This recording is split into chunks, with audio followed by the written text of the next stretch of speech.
नमस्कार. आज आपण बनवणार आहोत मकर संक्रांत स्पेशल कुरकुरीत तिळाच्या वड्या. पतंग उडवत उडवत आस्वाद घेण्याकरता. त्याकरता लागणारं साहित्य 1.5 वाटी तीळ, 1 वाटी साखर, 2 चमचे साजूक तूप. प्रथम आपण कढईमध्ये तीळ भाजून घेऊया. चांगले तांबूस होईपर्यंत खमंग तीळ असे भाजून घेऊ. त्याचा रंग बदलतो म्हणजे कळेल आपल्याला की तीळ भाजले गेलेत. मग ते आपण ताटात काढून घेऊ आणि परत कढई आपण गॅसवर ठेवू. त्यात 1 चमचा तूप घालून 1 वाटी साखर घालायची आणि ते हलवून घ्यायचं. तोपर्यंत आपण पोलपाटावर 1 चमचा तूप घालून व्यवस्थित सगळीकडे पसरवून घ्यायचं.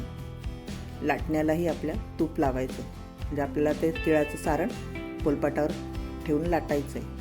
ते चिकटायला नको म्हणून आपण हे तूप लावत आहोत. इकडे आता बघा साखर आपली हळूहळू विरघळते. आधी त्याचे खडे तयार होतात आणि मग ती हळूहळू विरघळायला लागते आणि मग त्याचा छान पाक तयार होतो. हे बघा आपला पाक छान तयार झाला आहे.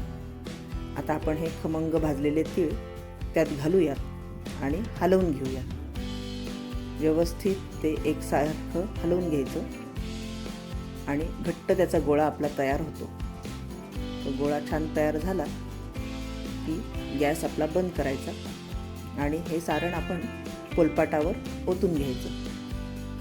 पोलपाटावर घेतल्यावर ते उलथण्याने व्यवस्थित सगळीकडे पसरवून घ्यायचं आणि मग त्यानंतर लाटण्याने आपण ती पोळी अशी लाटून घ्यायची. तिळाची पोळी म्हणजे म्हणतात आपण ह्याला.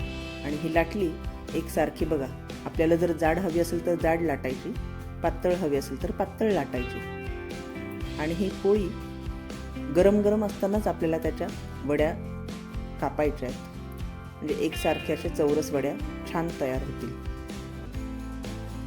बघा आपल्या एकसारख्या आता वड्या अशा मी कापून घेतल्या आहेत. आता ही अशी उलथण्याने पोळी अशी खालतून काढायची आणि ती अख्खी पोळी आपली निघणार आहे.